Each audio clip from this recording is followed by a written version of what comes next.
ሰላም እንደምን አላችሁ ተመልካቾቼ እንኳን በሰላም ወደኔ ቻናል መጣችሁ አዲስ ከሆናችሁ ስሜ ለምለም ይባላል ዛሬም እንደተለመደው በአዲስ ስራ መጥቻለሁ ዛሬ ይዤላችሁ የመጣሁት ቅንጬን እንዴት አድርገን በተለያየ መልኩ ለቁርስ መስራት እንደምንችል ነው እንደምትወዱት ተስፋ አደርጋለሁ በዚህ አጋጣሚ ሰብስክራይብ ሼር ኮሜንት ያደረጋችሁ ለምታበረታቱኝ ሁሉ በጣም ነው ከልቤ ማመሰግነው እንግዲህ አሁን አሰራሩን አብረን እንመልከት እንግዲህ እዚህ ጋር እንደምታዩት ለስራው የሚያስፈልጉኝ ነገሮች በሙሉ አዘጋጅቻለሁ በርበሬ የተፈጨ ካሮት ምስር ነው የሚመስለው ግን የተፈጨ ካሮት ነው ሽንኩርት የተፈጨ ስጋ 2 ኩባያ ቅንጬ የተነጠረ ቅቤ እና ማር ነው ያዘጋጀሁት ይሄንን ነው በዋነኛነት የምጠቀመው ማለት ነው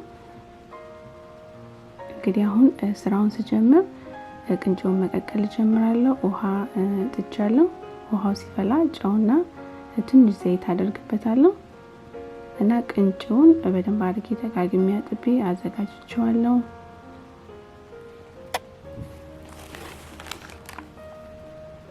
እና ለሁለት ኩባያ ቅንጬ 4 ኩባያ ውሃ ተጠቀሙ የተለያየ ጸባይ ያለው ቅንጬ ነው ያለው አንዳንዱ ቶሎ ይበስላል አንዳንዱ ደግሞ ቶሎ አይበስልምና እንግዲህ እንደ ቅንጬው አይነት ውሃውን መጠኑን መጠቀም ትችላላችሁ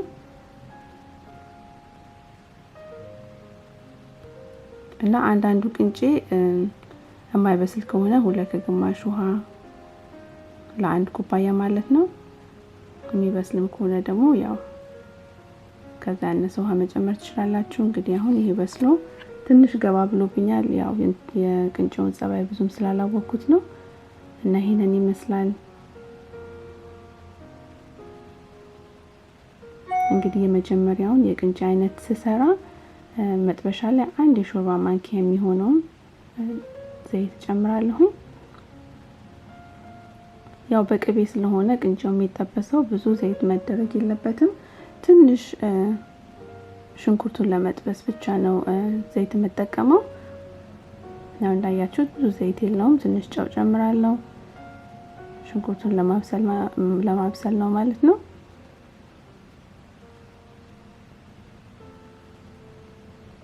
እና የምትፈልጉትን የምትወዱትን ቅመም መጠቀም ትችላላችሁ እዚህ ላይ ቁንደ በርበሬና የነጭ ሽንኩርት ዱቄት ነው መጠቀመው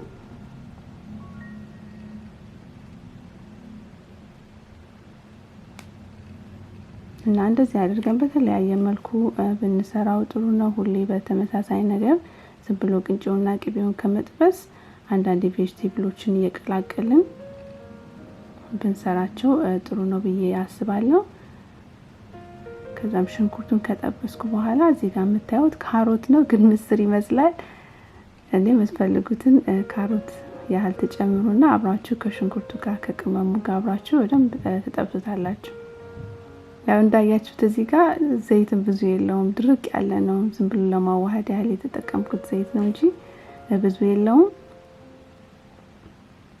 አብሬ በደንብ ከጠበስኩት በኋላ ከሽንኩርቱ ጋር ማለት ነው የዛኔ ቅቤ ጨምራለሁ የጨመርኩት ትንሽ ቁንደ በርበሬ ነው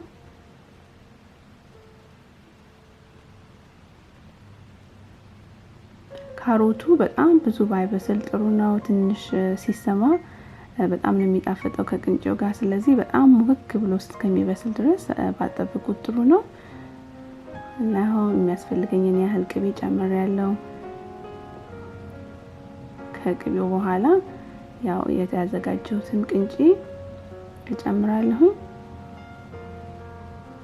ያው ቅድም እንዳልኳችሁ ትንሽ ቅንጬው ገባ ብሎብኛል የቅንጬውን አይነት ብዙም ስላላጠናሁት ማለት ነው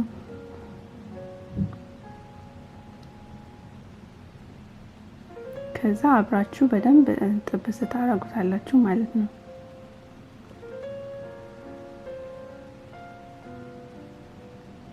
ላይት ስለበዛበት ካሜራው መልኩ በደንብ አያስታውቅም እንጂ ከካሮቱ ጋርና ቅንጬው መልኩ በጣም ነው የሚያምረው ስታዩት ግን እዚህ ላይ ትንሽ ላይት ስለበዛበት በደንብ መልኩ አይታይም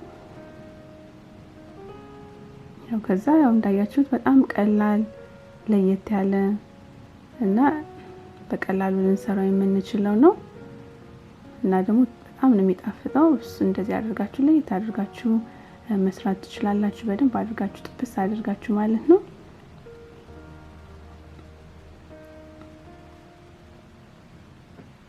ያው አሁን እንግዲህ ይሄ ጥሩ አማራጭ ነው።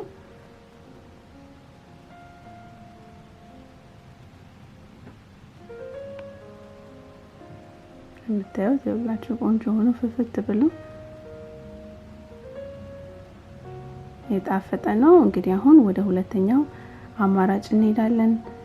ያው ሲጀምር በትንሽዬ ዘይት ሽንኩርቱን ለመጥበስ የምጠቀመው ዘይት ነው እጨምራለሁኝ።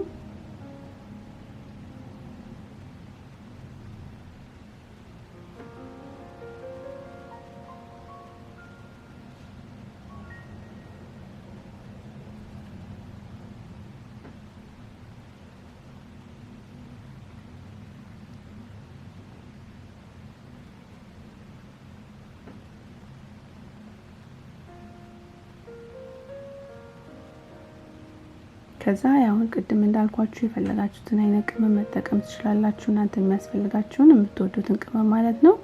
እኔ ለዚህ ዲሽ የመረጥኩት የነጭ ሽንኩርት ዱቄት፣ የስጋ መጥበሻ፣ ቁንደ በርበሬና ትንሽ እርድ ነው ያደረኩት። እርድ ያደረኩት ትንሽ የስጋውን መልክ እንዲያስተካክልልኝ ነው። ከዛ ስጋው የተፈጨ ስለሆነ በኋላ እየጓጉለና ቁጥጥር እያለ ነው ያስቸግረኝ። ልክ ስጋውን ከጨመርኩኝ በኋላ ጋዙን በጣም እቀንሰዋለሁኝ በደንብ ፍርፍር እስከሚልልኝ ድረስ ማለት ነው።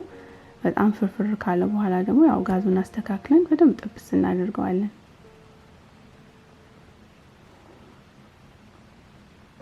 የሚገርማችሁ ነገር ይሄንን ቅንጬ አሰራር ጓደኛዬ ነች ያስተዋወቀችኝ እና ብዙ ጊዜ አዲስ አበባ በምትሄድበት ጊዜ አያቷ እንደዚህ አድርገው በስጋ ነው ሰርተው የሚሰጧትና በጣም ተወደዋለች እና ስሙንም ያሸዋ ግርፍ ይሉታል ብላኔ ነገረችኝና ሰርቼው ሞክሬው በጣም ስለወደድኩትና በጣም ስለተስማማኝ ነው ከእናንተ ጋር ሼር ላደርግ ያቀረብኩት።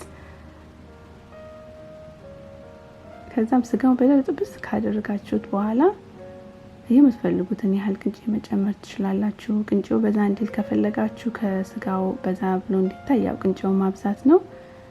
እኔ እንኳን ትንሽ ስጋው በዛ እንዲል ስለመረጥኩኝ ቅንጬውን ብዙ አላበዛውም።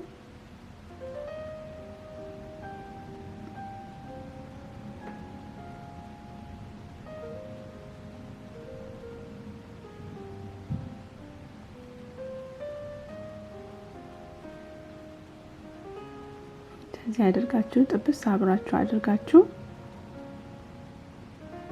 መስራት ትችላላችሁ። በጣም ነው የሚጣፍጠው። ቅድም እንዳልኳችሁ ካሜራው ግን ትንሽ ላይት በስቶብኛል፣ ለምን እንደሆነ አላወኩም። ከዛ የሶስተኛው አማራጭ ደግሞ በርበሬውንና ቅቤውን አብራችሁ ትደባልቁና ከዛ ከላይ ያለውን የበርበሬ እንትን ማለት ነው ቅቤ የተንጣለለውን እዚህ ላይ እናደርጋለን። ከዛ በደንብ ሲግል ቅንጬውን እናደርጋለን ማለት ነው። ልክ እንዴት ነው ጨጨብሳ ሲሰራ በበርበሬና በቅቤ አይደል የሚታሸው? ይሄም ልክ እንደ ቅቤ እንደ ጨጨብሳ አሰራር ነው የምንሰራው። በርበሬውና ቅቤውን አብረን እንበጠብጥና እዚህ ላይ እናደርጋለን። ከዛ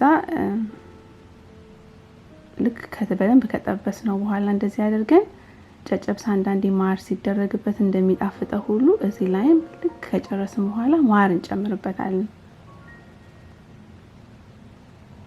እንግዲህ አሁን ጠብሼ ጨርሻለሁ። ከዛም ያው የሚያስፈልጋችሁን ነገር